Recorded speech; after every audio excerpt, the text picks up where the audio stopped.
You wanted the best. You've got the best podcast. The hottest podcast in the world.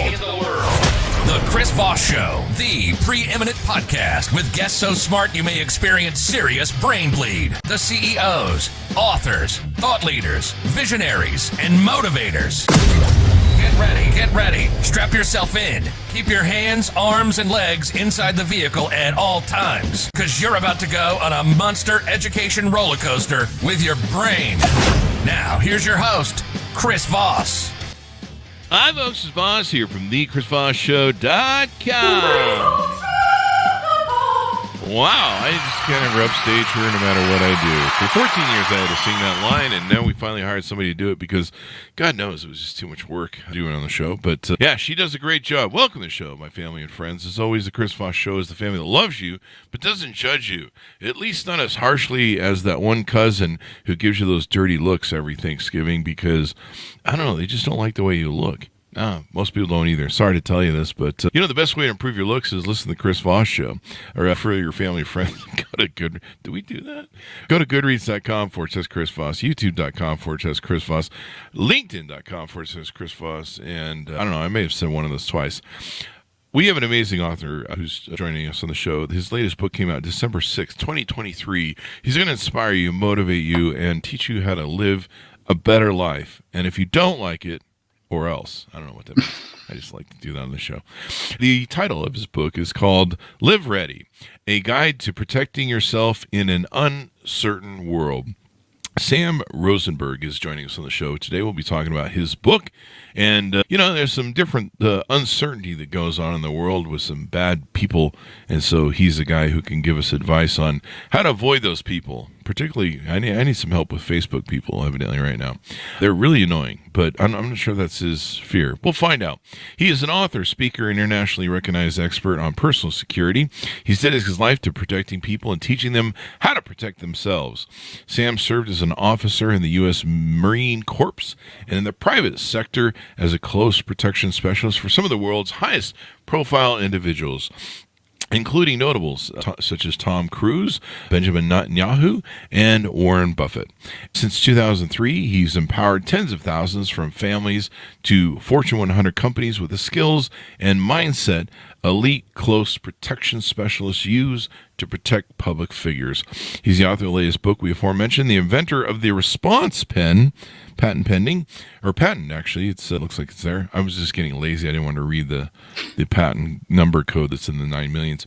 And his guidance on preventing and responding to violence is routinely sought by news, media, podcasts, and influencers nationally. Welcome to the show, Sam. How are you?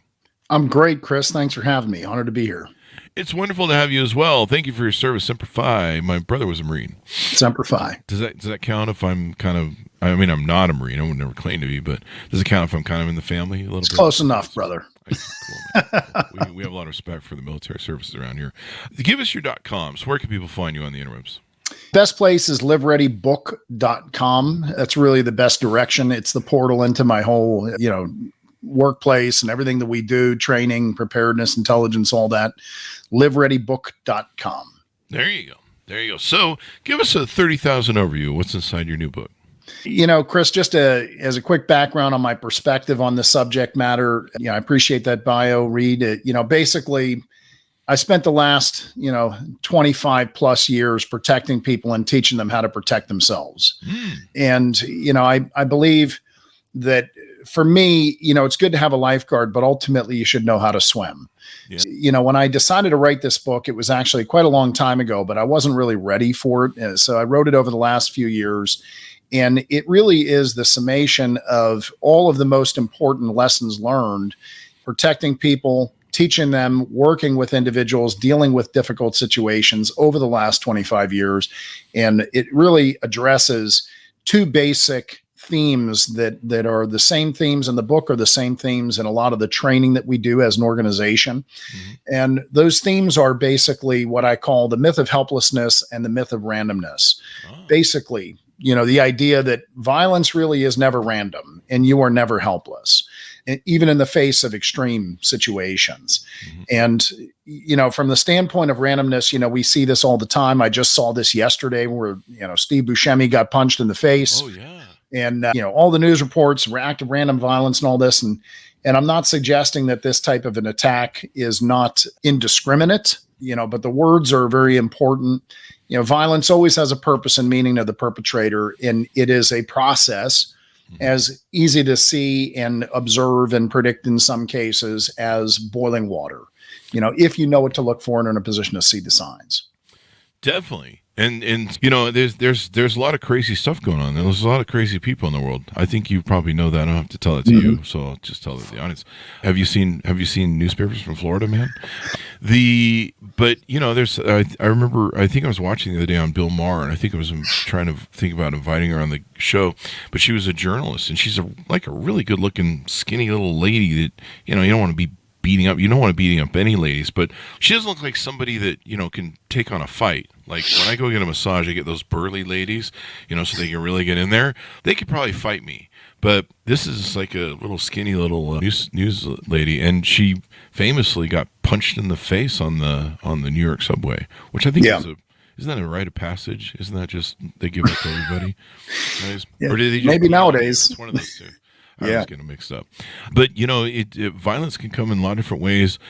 People that are predators. I never really knew what it was like to be in the sights of a predator until I got in the sights of a predator at least once or twice in my life. And it's, and I'm a big guy. I'm 6'2". I got a lot of weight to me to throw around and pin down. And I walk around with an angry bitch face most of the time. But no, man, when you're in the line of sight of a predator and you're kind of trapped with them for a while, it's horrifying. It's dangerous. It's crazy. Yeah. I mean, in Live Ready in this book, and throughout a lot of my training, we talk about, there are really only three kinds of types of bad guys out there. I actually call them the 3 Ps. There's the professionals, predators, and potential bad guys. And, understanding their MO, understanding how they select their targets and why, and how they go about their business, really it gives you an understanding and the ability to see those warning indicators coming. And it gives you a degree of predictability.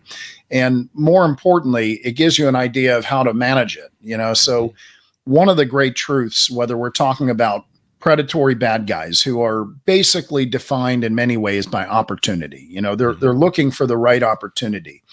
And what that means is they're fundamentally looking for a soft target. They're looking for a target that cannot or will not fight back. And this doesn't mean that everybody has to be physically capable of defending themselves or carry a firearm or anything like that. What it really means is that to be ready is to be willing and able to defend yourself. Now, the willingness is a state of mind, readiness is a statement of fact, So I'm a big advocate for people seeking some level of training or preparedness. But the concept is even just being situationally aware and knowing what to look for and how to look and when to look, so you don't burn yourself out, but knowing when to switch on. It takes you off the menu in many ways, just being a good observer and being an observer of people. The problem is, even when we talk about the most fundamental elements like situational awareness, I see people all the time and they say, look, Sam, I pay attention to my environment. What do I need any specialized training for? But paying attention is literally just the prerequisite. You've got to know more details. How do you read people? How do you recognize when they are in fact reading you and trying to determine if you could be a target? If I can share just a quick tip, with our listeners, I like to summarize it like this, and I don't take credit for it. One of my clients in New York City actually, said it this way best, and I try to give credit that way, even though he doesn't like me to mention his name.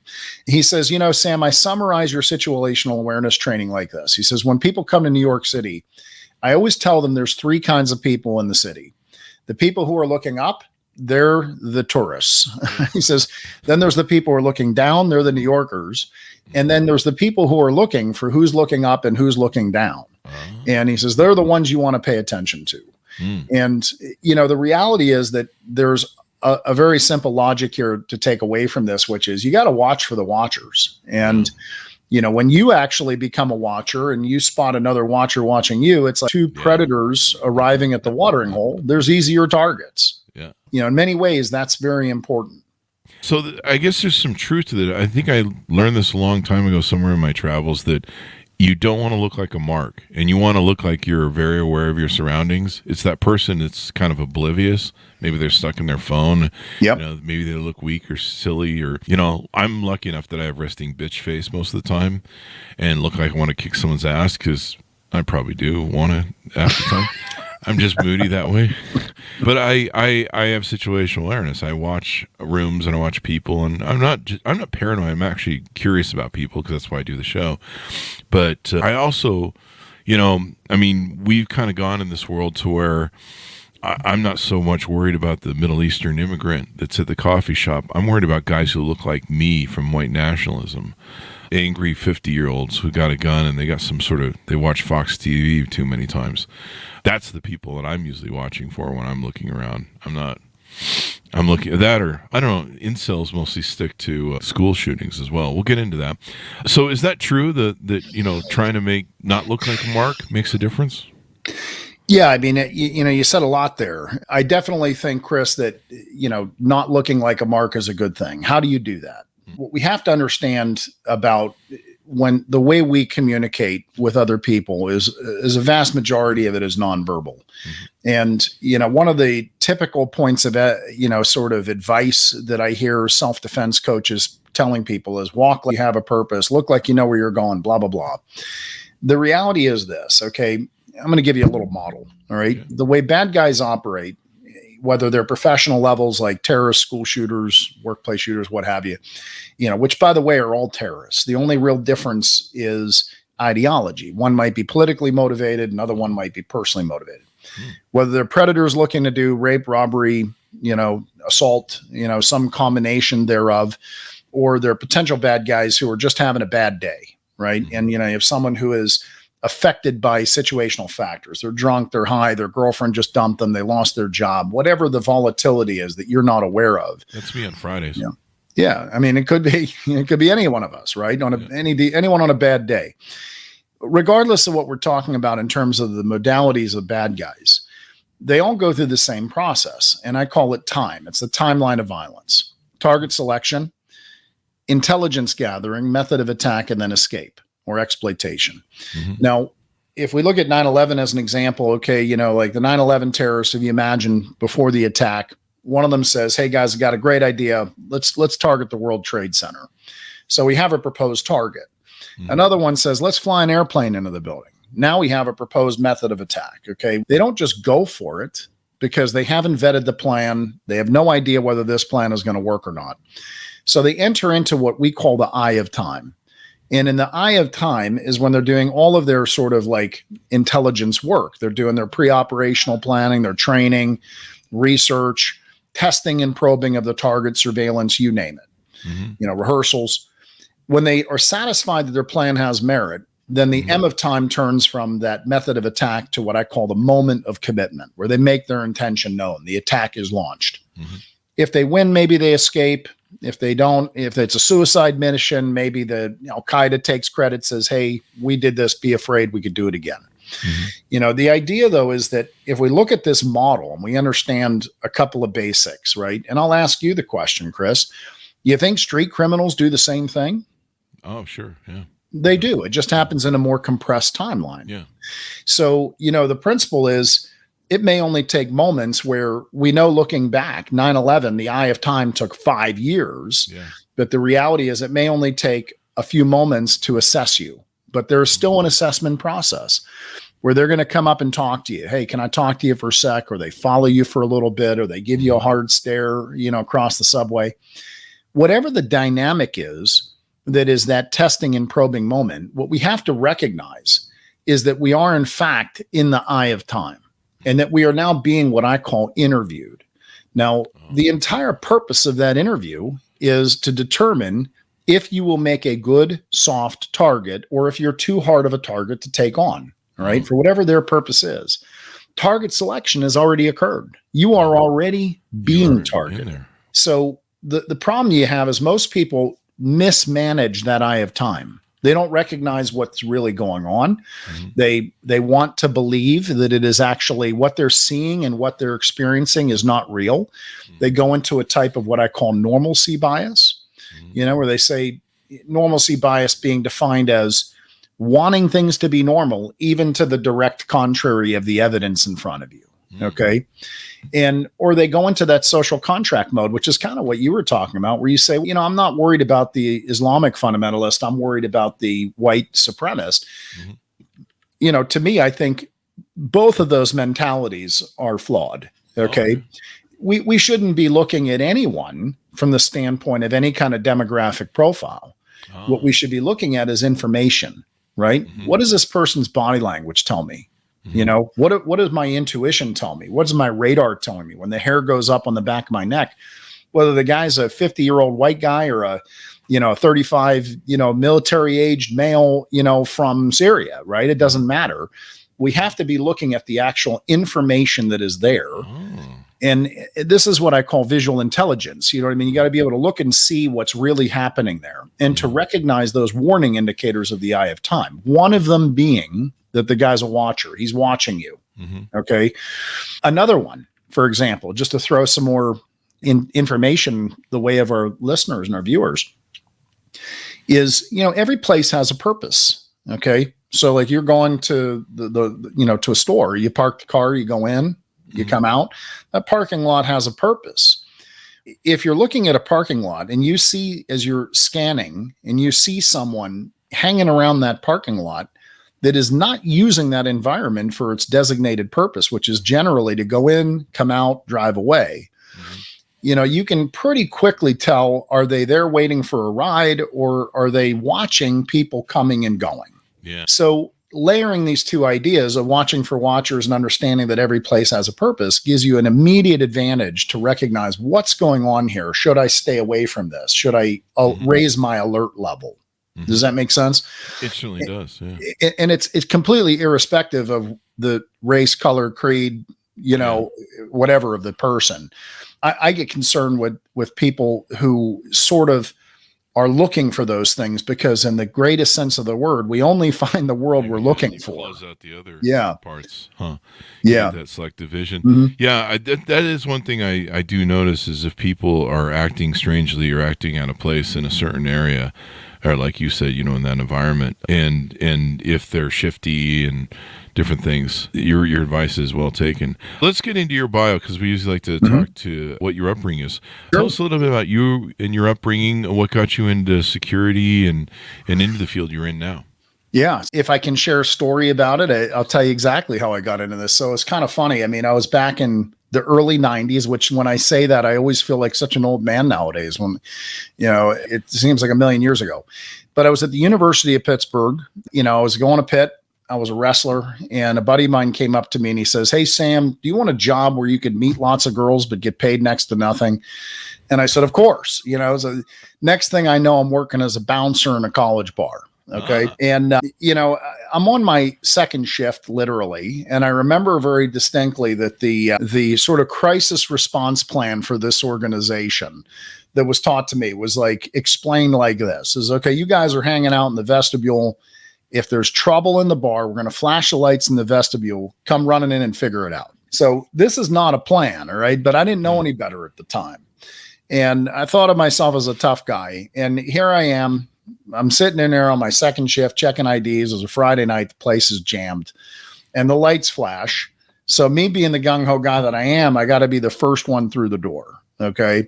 So I start making my way through the crowd at this fight that's going on. And there was this, like, what looked like in my 20-year-old brain, I'm not even old enough to drink in the bar, would look like this older guy getting the better of this college kid. Okay. Now this guy was probably not even 40. Okay. But, looked like an older guy. I pushed the older guy off the college kid and I pinned the college kid to the bar because I didn't want him to come back swinging. And my assumption was my fellow bouncer who was right behind me would come around and grab this guy. He hesitated. The older guy didn't. He kind of bounced off the crowd a foot away, whips a gun out of his waistband, sticks it in my face. And he says, "Now I'm going to kill you." All right. Yeah. And you know how they say your life flashes before your eyes, Chris? Yeah. Have you ever heard that? Yeah. I can tell you that my life has never flashed before my eyes. Okay. Not in this situation or any other ones I'd think would objectively qualify as life and death.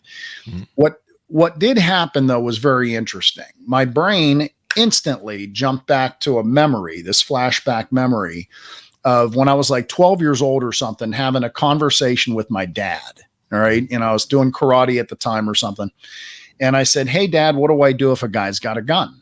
And his answer to me in this sort of well-meaning, but ultimately unhelpful way was, "Do whatever the guy with the gun tells you." And, I instantly fast forward to this moment. And the problem was the guy's not telling me to do anything. So the computer program that I'd put in, this sort of like hardwiring of, what do I do if this happens, if this, then that, it just completely broke down and it didn't compute. And as you might imagine, I just froze, right? It was like this kind of, pardon my language, a big fat oh shit moment. You know what I mean? And, it was the first time, even though I was like, I'd done martial arts, I was a competitive wrestler, Division I, all this kind of stuff. I'd never had a situation where I was adrenalized to the point where everything got quiet and all I could see was the barrel of the gun and it looked about this big. And this hesitation moment, this paralysis response felt like it lasted minutes, even though it was probably just a few seconds. But I mean, I realized consciously, there's the inner dialogue when this is going on that, something's got to change here, right? I got to do something. This is thoroughly unproductive. So I looked around the gun at the guy's face and his body language indicated to me it wasn't going to shoot me in the face, right? He kind of overreacted. So I grabbed the gun and we kind of negotiated our way out of it, Oh, wow. And it wasn't like there was any good technique. I didn't know anything at the time. I got lucky. Nobody got shot. It was fine.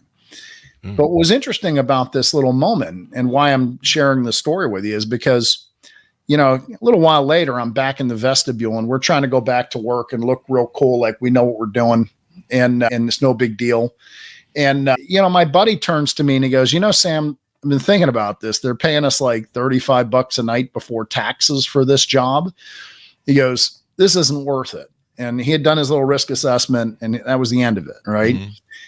My brain didn't go there. What it did was it got hung up on a question, Chris. And what that question was what the hell just happened here? Why is it that everything that I thought I knew about violence in its management was instantly demonstrated to be false? And the first realization I had was that it was not my body that had failed me. I was bigger, stronger, faster, younger than the guy I was dealing with. I was in great shape, all that kind of stuff. None of that mattered. What had failed me was my mind, my ability to make decisions and to think and to process what was going on. And I realized that, I started thinking about it and I realized that, I'd certainly read stories and books and whatever about people who could think and make good decisions under pressure. And I wanted to understand what quality did these people have that apparently I did not? And was this something that could be learned? Was it something that could be taught? So I pivoted my college career. I was going to be a school teacher. And instead I decided, I'm going to go figure this out. I'm going to go where the toughest people on the planet were. So I joined the Marines. That's a tough group. Went through the OCS program, became an officer, realized on my, my first active duty tour that I was thoroughly allergic to bureaucracy. All right. I realized, this is not the career path for me. So I took my exit when I could and ended up falling into the close protection world. And, here we are today. That's kind of the path that I went on. I've always been into martial arts. I've always been into this subject in weird ways. But, for me, it's become a real passion and I love empowering people. That's what I really enjoy doing. How many years have you been doing it now? I started my own business in 2003. And, the business, I started it because I realized, like I said, it's good to have a lifeguard, but you should know how to swim. And my philosophy was that I wanted to teach people the same skills and tools we use to protect public figures so they can protect themselves, their families, their workplaces. And I've been really blessed and grateful to be able to train literally tens of thousands of people, from families, to Fortune 100 companies, to Navy SEALs and everybody in between. And at the end of the day, it's been a little over 20 years doing this. Prior to that was more the close protection. I was still teaching a little bit and experimenting with things back then, but it's been a little over 20 years of total focus on this. And, it's, and the culmination again is this Live Ready book. I wrote it honestly, Chris, because I want this information out there. And there's so much information in that book that is simply not being taught, or that instructors, as well-meaning as they are, just don't know this information. How to spot trouble, how to recognize when you're being targeted, what to do about it, how to deal with persuasion predators. People use charm. This is stuff that every college kid needs. It's stuff that anybody in the workforce needs. Yeah. And some people think that, just buying a gun is the move to make. What do you think is more effective? My nephew came to me one time and he goes, "I'm going to buy a gun." I'm like, "You live in Salt Lake City, Utah. What the hell do you need a gun for? You're not in the inner city. This is like super low crime area. I mean, if you want to find crime here, you really have to go work to get it." Now, there's things like what you've talked about where there's predators out there that, you can have a special event, but I think you'd more have a special event here than anything. Usually you've got to be here in Salt Lake, you got to be in some shit to get some shit. I don't know. What's interesting? I mean, Chris, you're the man. I'm not gonna say anything. You're the pro. I'm going to tell you this, okay? I have heard from so many people over the years, I hear a recurring theme. And what people say is something along the lines of, "Hey, man, I don't go out at night. I don't go to bars. I don't go downtown," right? As if bad things only happen in certain places and in certain, times and to, under certain circumstances or to certain people, right? Yeah. Bad things happen to anyone from any walk of life in a variety of different contexts. Okay. And I'm not going to belittle the idea that if you live in a safe area, that the likelihood of running into street crime is lower. But the idea here is that at the exact same time that we may not be as much exposed to, say, predatory street crime, or being punched in the face in New York City. Yeah. People are interacting with people on a regular basis, and there are predatory people out there. There's a lot of people, particularly, for example, if we look at one subset in the news every single day, college campuses, right? Regardless of all the protests and all this kind of nonsense going on, what we're really dealing with here is anytime kids are going into social age, as an example, what I call social age, they're dating, going to parties, exposed to drugs, alcohol, all that kind of stuff. You have to be concerned. I mean, there are persuasion-oriented predators and people who use charm and persuasive ability to create opportunities.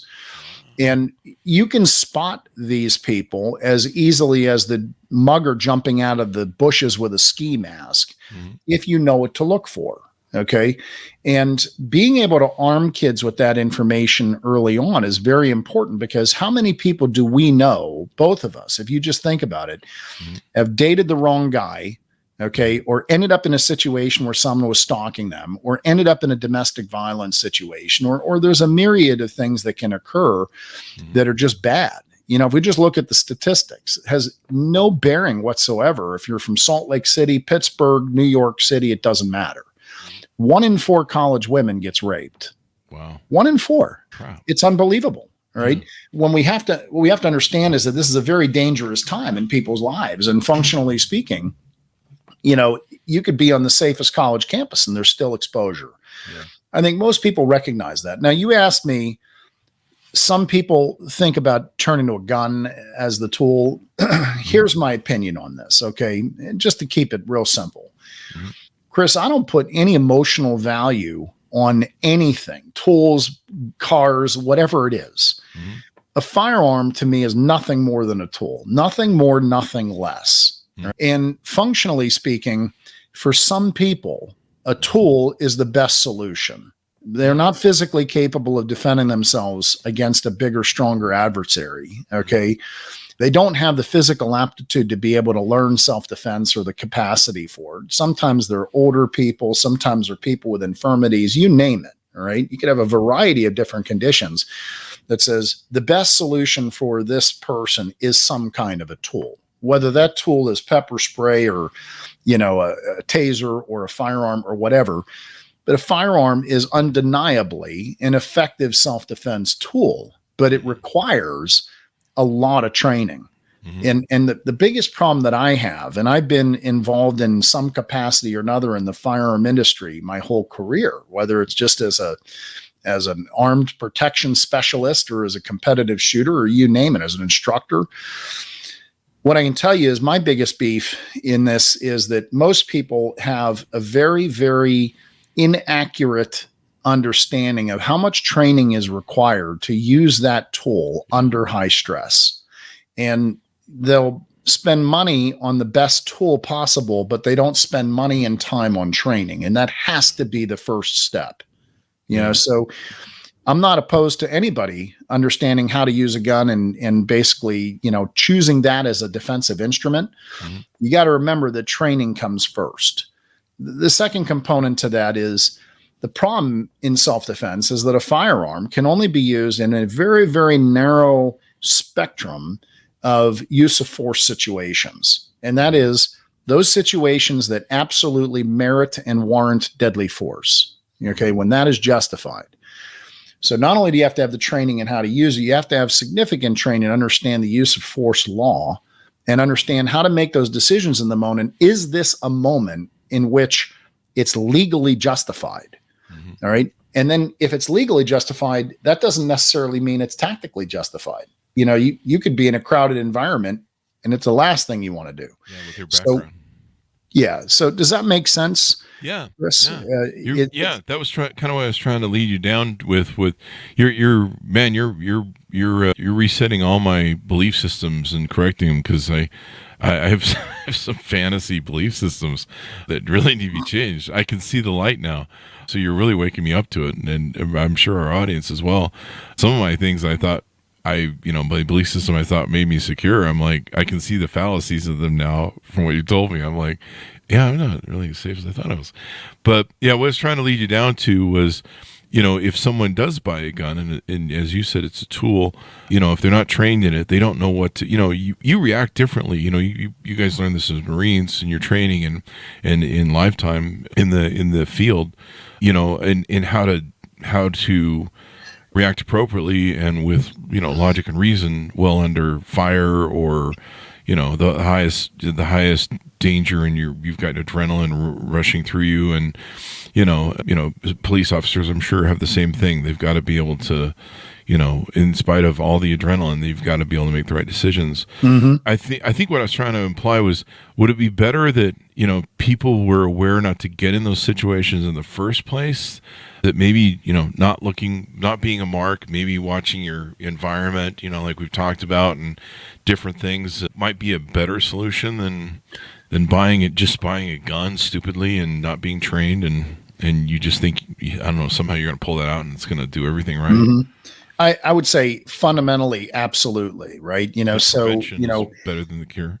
Absolutely. To quote Sun Tzu and to paraphrase him, the best victory is one in which you don't have to fight. So the idea here is that if you can avoid trouble and see those warning signs early on and avoid ever finding yourself in that compromised situation, then you've really won. Mm-hmm. In my little world, we have a 3-step model for how to defend any person, place, or thing. Mm-hmm. And I call it the 3D model, right? It's deny, deter, defend. And the objective here is to be able to deny opportunity. So how do you do that? Being aware, not going down the dark alleys, not putting yourself in harm's way or going places where the probability is higher of danger. Mm-hmm. But really more than that, it's about recognizing if you're being targeted. And any one of us can be targeted. I'll give you 2 examples of scenarios where someone could be targeted, even in a great place like Salt Lake City, right? You could be an employer, right? And you're an employer, I'm sure. Mm-hmm. And you could end up letting someone go and you could do it in the best possible manner, preserve dignity, try to set them on a positive trajectory, give them safety nets, financial safety nets and things like that. And 6 months, 18 months later, that person can still come back and say, when you fired me, you destroyed my life. Yeah. The domestic version of that is, if I can't have you, no one can. People can do absolutely nothing wrong. They can handle things perfectly and still end up in situations like that. Right. You know, you can literally do everything right from a personal security standpoint and still end up, you know, in the wrong place at the wrong time with a desperate predator who has no other targets but you and thinks that they can still pull it off. Yeah. So if we can't deny opportunity, we have to be able to really accurately recognize when we are in fact in danger. Mm-hmm. When that happens, then we got to be able to deter it. And deterring it is knowing how to present yourself as a hard target and avoid, you know, falling into that trap of opportunity and being seen as a soft target. And then if you can't deter it, then you have to be able to defend yourself. And the problem with this model is, if you don't have any defense, then it's very hard to deter bad behavior. And you're kind of left only with hoping and praying and avoiding. And so to me, yes, the objective is to avoid trouble. And the objective is to make good decisions ahead of time so that you don't put yourself in danger. But we have to recognize that it is a continuum. And without knowing how to defend yourself or having the capacity to do so, that willingness and ability, then the whole system is compromised. Okay. Because when the one facet falls apart, you're left with nothing. So what I would suggest is, whether someone's choice of defensive instrument is a firearm or self-defense, I would recommend a variety of things. I think you need to have disciplines. Like, where else do we have a situation in our lives where we decide, I don't really need any of this. I'm going to trust entirely in the lifeguards of society and the bubble wrap around us to protect me. You know what I mean? As this outsourcing of our security. Mm-hmm. I think that generally the more we do that, the more insecure we actually feel, because we recognize we're dependent, and that even a little bit, I'm talking a single self-defense class, can make a huge difference in someone's life, in their own ability to feel like they can control their own environment and their own destiny in a dangerous situation. And that could enable them to not even be seen as a target. Yeah. You know, I could share a million stories with you. I'll give you one quick example. I trained a bunch of psychologists and psychiatrists one time. They're all women. It was a women's group. They were professionals. And I was invited in to do this lunch and learn lecture.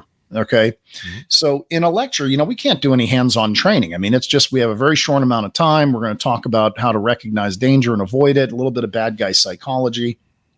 And we did this little thing. And at the very end, I did a little demonstration of how to use improvised weapons, you know, things like, you know, use your cell phone, right? Use a pen, something you could put in your hand. Keys.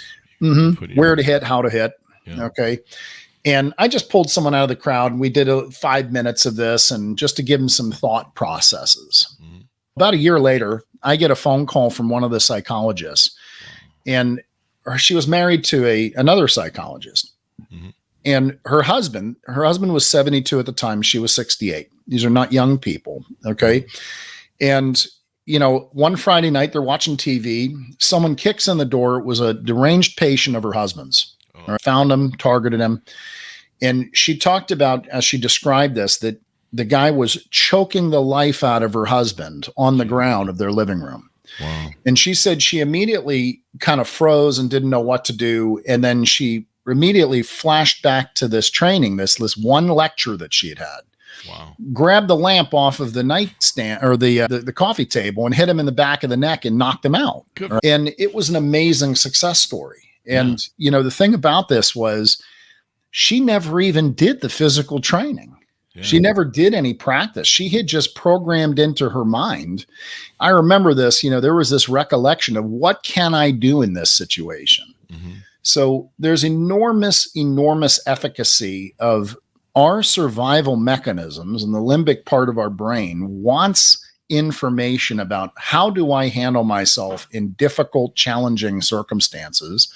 And it basically catalogs that information. If it's valid information, it comes back out in the moment of truth. Mm-hmm. And, you know, a little bit goes a long way. again, going back to the gun, the only difference there is if you're going to use something as complex and liability intensive and demanding competency as a firearm to even be able to use it successfully, you have to really dedicate yourself to a lot of training, and the better you want to be at self-defense in general, the more training you need. But I'm just suggesting that a little bit goes a long way, and that these are life skills. Yeah.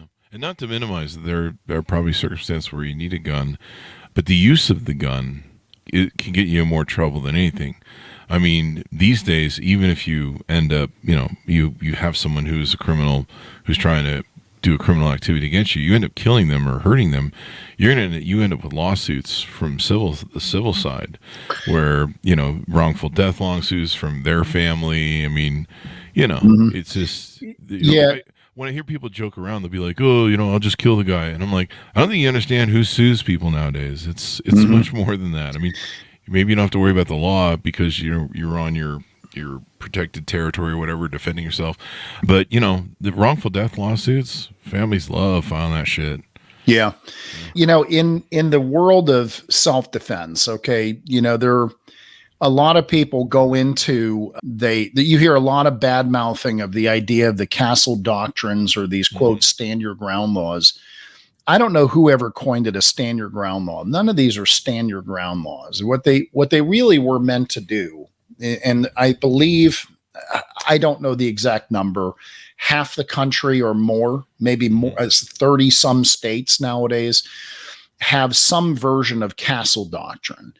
And that's a very good thing. And what castle doctrine is, in a very simple nutshell for people to understand, is that in the old days, prior to castle doctrine, and even in the states that don't have that, if someone were to threaten you with deadly force, let's say there was a guy pulls a knife, right? If you have an opportunity to retreat, you had a duty to retreat, okay? And try to get out of there and avoid any loss of life, regardless of who's wrong and who's right and whatever else, okay? But what happened was, as the case law unfolded over a long period of time, they realized that that duty to retreat has to be with complete safety. And there's virtually no circumstance where someone who is being attacked with deadly force can actually retreat with complete safety. And so what they did was they said, okay, under a lot of circumstances, if you were a lawful person, you're not in the middle of a drug deal, you're not in the middle of the commission of another crime or something like that. If someone attacks you with deadly force, you have a justification to use deadly force to protect yourself without this duty to retreat. Now, it's generally considered, if you can get away, you get away. That's the best solution. But the other facet of the castle doctrine was also to basically make you, in general, protected from that civil prosecution, right? That if you were not found criminally liable for using deadly force inappropriately, unjustifiably, then you were immune from that civil prosecution. Now, I can't say that for every state. I don't know the laws in every state, but that is the gist of what these castle doctrine things are. The old "your home is your castle" was where that came from. And the concept, though, is that you are definitively correct in that any use of force nowadays comes with it a minefield of potential problems. Deadly force, regular, there's only two kinds of force under the law: force and deadly force. So any kind of use of force is a potential problem, and you have to be justified. You have to know what those parameters are. And I go into that in my book, even though that's not the thrust of the book. The thrust of the book is this greater totality of how do you live ready in this uncertain world. The idea here is that I address the use of force law in a very simplistic way because it's complicated and people just have to have a working understanding of what you can and can't do, what you should and shouldn't do. There you go. Yeah, you've got to be able to consider, I guess, all the mitigating factors, I guess, that can come from it. But it is what it is. I'm going to read your book because, you've broken down all my belief systems. I think I'm safe because of this. And you're like, no, I don't know that, Chris. Let's talk about, do you have a website where you offer and hire out your services on top of everything? Yes. livereadybook.com is kind of like the landing page that gets you to my book and is the portal into all of my, other website elements. our company does three things. We have two companies actually, that basically collectively do these three things: preparedness, intelligence, and protection.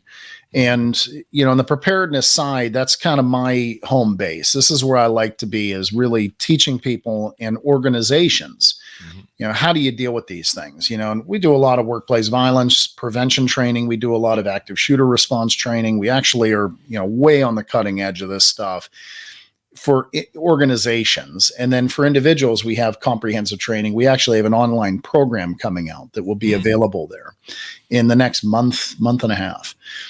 Professionally, film the whole thing. It's a tremendous program. And then we have the intelligence side. And really the intelligence side is where, we're a private investigative firm, and we do everything from background investigations to what we call threat assessments and vulnerability assessments. So a vulnerability assessment is the ability to observe or look at an environment or a place through the eyes of a bad guy and say, if this place were going to be attacked, how would it be attacked? What are the vulnerabilities? What are the weak points? And how do we shore those up? Threat assessment is, by our definition, is the determining if someone who is making threats in fact poses a threat. Okay. And it's a science, and it's an art and a science, but the concept is lots of people make threats and act threatening. Not everybody poses a threat. Very few, actually. So if we have that disgruntled employee, if we have a situation that's very dicey, being able to articulate and define, is this in fact actionable? What would you do? When do you bring law enforcement in? How do you protect yourself or your organization? We do a lot of that in this protective intelligence mode, or vertical, if you will. And then on the protection side, we also provide for a few of our clients, and we're very selective on this, close protection services. So when they actually need lifeguards, we can provide lifeguards. But, again, I focus very heavily in the preparedness sphere and sector, because I think that's where it's at. And, like you said, it's better to avoid the problem. It's better to be able to know how to do it and avoid it in the first place than to have to defend against it. Definitely. But I mean, you've got to be wary of all scenarios, like you said, and all that good stuff. Boy, you've really opened my eyes, man. You've made me wake up to be like, hey, you need to be a little bit more up on stuff, because the world just keeps getting a more dangerous place, and the world seems more crazy. Back in the day when we had lots of employees, I had several different run-ins with employees we fired, and people who had issues. Sometimes customers. We had some really weird customers every now and then. I'm sure. And I remember one time I got on my BMW and I was driving home, and about a quarter of the way home, it became very apparent that I was being followed. And I was being followed by someone we'd fired. And I don't know what his intent was. We're pretty sure that another time he came back and he didn't key my car. What he did is he took just a normal screwdriver, and jammed it in the lock, and ripped the hell out of it so that you couldn't use that lock. And of course it bent the door a little bit. He was pretty angry about getting fired, but he deserved it. I think he stole from us, if I recall rightly. He was a piece of shit. And but yeah, he was following me home. And I think there's some other events that we had where people would cruise my house, and there was a time where when I would come home, I would just stay in the car ready to pull out until the door closed. Yeah, I've had some weird shit. I gotten death threats from people and stuff like that before. Yeah. When you have a lot of companies and a lot of employees, it just kind of comes with the territory, I guess. I don't know. It does, Chris. And I mean, I do a lot of presenting for CEOs and executive organizations. And, there might be 15 CEOs in a room, and I'm doing a presentation. I'll just say, hey, by show of hands, who's here ever been threatened by an employee, either terminated employee and 9 out of 10 hands go up. Yeah. Okay. And the funny thing is that's not a hot topic of discussion that most of these CEOs talk about with each other. They're talking about finance, and they're talking about, employee retention and things like that, leadership, but they're not going into the security, but it's ever present. And, if you just think about it statistically, if you have 100 employees, just for round numbers, you have 100 employees, how many statistically are going to have drug and alcohol problems, gambling problems, domestic problems, on and on and on. Yeah. The other facet to remember, and I'll just say this because I think it's critical for people. There's going to be employers, there's business owners listening to this. Never forget that 2/3 of the incidences of workplace violence are coming from the outside. They're not insider threats. They're not disgruntled employees or former terminated employees. They're actually outsiders. And the number one facet of that for most businesses, if you're not in healthcare, if you're not in retail, the number one facet is domestic spillover. Mm-hmm. And, the idea here is that people become blinded to that. We think so much about the insider threat of the disgruntled employee, the terminated employee, whatever it is, that we forget that things can actually be happening with our employees that are otherwise fine, but they're trying to get away from someone who then knows the only place they can go to pick that woman up, for example, is the workplace. And now you have a potential domestic violence spillover situation that turns into whatever, act of violence, threats, intimidation, mass homicide, you name it. Yeah, I think we've had employees that, have had situations like that. Mm-hmm. I could have written 4 books for all my employee stories back in the day. Mm-hmm. I've had thousands of employees over the years, and we had a huge telemarketing contingency of people, and they're wonderful folks, but sometimes they're on the end of life that some of them, they're kind of sketch. Mm-hmm. But even our sales guys have made lots of money. We got better at hiring quality people, and that seemed to take care of the riffraff. But you just never know. You never know. We've had some psychotic. We had some. We had a lot of customers every month, and every now and then we get a psychotic asshole throwing a fit in my front office, and mm-hmm. And the guy, you couldn't talk any sort of sense to the man. Mm-hmm. And, you're like, we should just keep the door locked for the rest of the day and let people in when you see them through the glass. That sort of thing. Chris, this is exactly what we're talking about. I mean, you could have done everything right in those situations, and ultimately you're still being targeted in some fashion. And this is your experiences that you're talking about now, even shed a different perspective on some of the things we talked about earlier of, you got to really look for trouble to find it. You weren't looking for any trouble. You know what I mean? Yeah. You're being an employer. You're trying to do good by your people. You probably have fine culture, and you don't get to 1,000 employees or have thousands of employees without having being a good leader, or having a good business. But you're going to have people. I mean, just statistically speaking, it's going to happen. Yeah. And knowing how to manage that and spot it at the early indicators is really, really important. Yeah, most definitely. Mm-hmm. I love everything in your book. I think there's some I want to touch on too that we can tease out. I think you talk about ways to help during active or maybe some concepts to use during an active shooter response. That's a big deal. Travel security. I know people hunt tourists. Threat assessment, body language, warrior mindset. I need more of that. Workplace violence prevention. There's people that was one fear. We, back in the 90s when we had our big companies, that was a fear too of people coming back from being fired and shooting up the place. That was starting back then.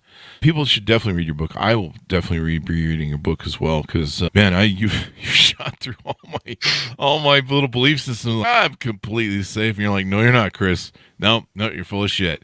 And I'm like, yeah, wow. Well, I don't want you to feel unsafe, Chris. I mean, I just feel like I need to go back to the table and learn some shit. Whatever I believed is not going to help me in certain situations like I thought it was. Yeah, education is key. Yeah, I mean, there's so much of our society right now that is designed to sort of create what I call the illusion of security. Yeah, and whether we're talking about TSA or we're talking about all the other myriad things out there, the reality is we are the first responders. Okay. And it doesn't matter if it's 1 in 100, 1 in 1,000, 1 in a million possibilities, right? It doesn't matter what the statistical probability is. If you are that one, you better know how to handle yourself because, the devastation that incident could cause you and your family is unparalleled in terms of its scope. It's in the military context, it's what we would call asymmetric, that the effect of a victimization on someone and the ripple effects throughout their lives and their family and their children and everything else, it's unparalleled. So it really requires everyone to recognize this is a vital life skill. that in today's protected society, we can all fall into that illusion of security. I live in a safe neighborhood. I don't go downtown, blah, blah, blah. But the bottom line is that bad things do happen. And we all recognize, as you do, that this is an uncertain world that we're living in. This is probably the most volatile and uncertain time that I have ever experienced in my life, and probably since World War II, that as a society we've faced. Wow. And even in World War II, we had a clear and present focus. We knew who the bad guys were, and generally speaking, and we knew how we're all together on the same mission. A lot of uncertainty right now, and how do you grapple with that uncertainty? The way you do it is you start right here and you say, okay, how prepared am I to be able to respond to a difficult situation? And how prepared is my family? And how prepared is my organization? And you literally start by taking responsibility for yourself. And that's what this is all about. There you go. I'm picking up the book and reading it because I need to up my game. Yeah. I just, preparedness meets opportunity. We don't want to meet opportunity in this case, but opportunity will meet you, I guess. Chance favors the prepared mind. There you go. That's the better thing I'm looking for. So how can people reach out to you to find out more about your services and what you do there at your organization? Yeah, you can find me on social media. All of my social media handles are Live Ready Co, Live Ready Co. Go to livereadybook.com to find me. You'll absolutely get into my website. You can send me an email, and I encourage anyone who wants to reach out to me, shoot me an email. You can find me on LinkedIn, any of the above, you name it. If you want to reach out to me directly, just go to livereadybook.com, go to the contact page, send me an email. There you go. It's been enlightening, Sam, to have you on you may have saved my life because I may have gotten something stupid. I'm going to need this training someday. So thank you in advance. Thank you, Chris. Again, I don't always get in trouble, but, I do go to Vegas every now and then. But, there's that. But thank you very much, Sam, for coming on the show. Your .com's one last time as we go out. livereadybook.com. There you go. And folks, order up the book wherever fine books are sold. It's called Live Ready, A Guide to Protecting Yourself in an Uncertain World, December 6, 2023 by Sam Rosenberg. Thanks so much for tuning in. Go to goodreads.com/Chris Voss, linkedin.com/Chris Voss, Chris Voss 1 on the tickety-talkety, and all those crazy places on the internet. Thanks for tuning in. Be good to each other. Stay safe. We'll see you next time.